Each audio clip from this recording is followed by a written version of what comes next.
ఎవరా వాళ్ళరా కూర్చుంటే కూర్చుంటే ఎవరా వాళ్ళరా ఇదిగో ఇదిగో ఒలే ఒలే చెల్లి ఇదిగో మాట చెప్పనా నీకు నడిపోద్ది మా ఆయన గారు ఉన్నారా మా ఆయన గారు ఆయన గారే అసలు మంచోడు కాదే బాబా ఏంటి మంచోడు కదా మంచోడు కాదే బాబా మా ఆయన గారు బాగా చూసుకుంటలేదా అని మళ్ళా గొల్లిగాడే బాబా ఇవో విషయం చెప్పనా నీకు మొగుడు కాకపోయినా పర్లేదు కానీ అని మన మొగుడు అయితే కాపురాలు చేయలేము మీ ఆయన నీ మాట ఇలాగా నానా నేను చేస్తాను కానీ ఎలా చేస్తా ఒకసారి మీ ఆయన దగ్గరికి కోపం వచ్చింది బాబు నీకు అసలే కట్నం 1200 తెచ్చుకున్నా మళ్ళీ నేను అమ్మన్నది అక్క నేను సొంతం చేసుకుంటా కాదు బాబు ఏమండి బాబు గారు నాకు చాలా మంచిదండి మంచిదండి కొట్టకండి దగ్గర తీసి మందెట్టు పంపిస్తావా సరే బాగానే ఉంది కానీ నా విషయం బాగానే ఉంది కానీ మొన్న మీ అత్తగారి జుట్టు కూడా నిన్ను అయ్యో అమ్మాయి అత్తగారు దొంగరే బాబు దొంగదా దొంగతనాలు చేస్తుంది దొంగతనాలు చేస్తుంది మొన్న మీ ఇంట్లోకి వచ్చింది కదా మొన్న మా ఇంటి అక్క మా అత్తగారు మొండ పొద్దున్నే లెగ్గొట్టి పొయ్యిలో నీళ్ళు పోయి వదమంటుంది మా ఇద్దరు మొండ కృష్ణ సుఖాలు వేసి కదా అట్లోని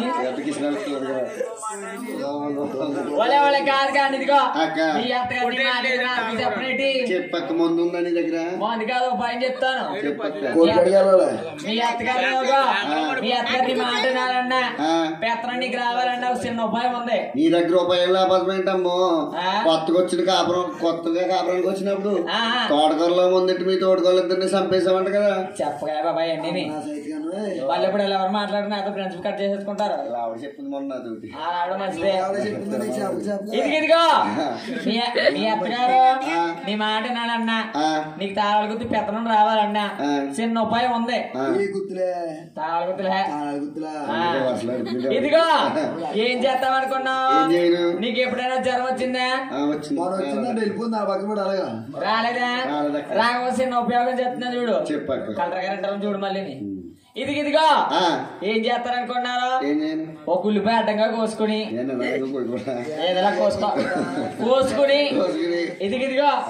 సంకల పెట్టి పడుకున్నాం అనుకో పొద్దునకి వచ్చేంత 102 జ్వరం మీరు పాడించకండి కాకపోతే ఇదిగో జ్వరం 102 వచ్చేది కదా మీ అత్తగారు అనుకుంటది నా కోళ్ళు పనులు చేసి అలసిపోయి పడుకొని జ్వరం వచ్చింది ఈ రోజు నేను చెయ్యాలనుకుని గిన్నెలన్నీ బయటాడే బట్టలన్నీ బయటాడి ఆ ఎదురు నీళ్ళు కావాలి కదా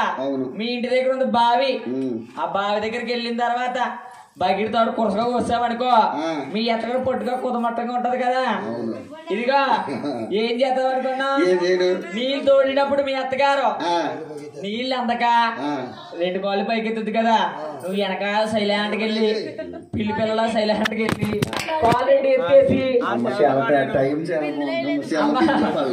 ఇదిగో కాలు ఎత్తి నూరులో పడి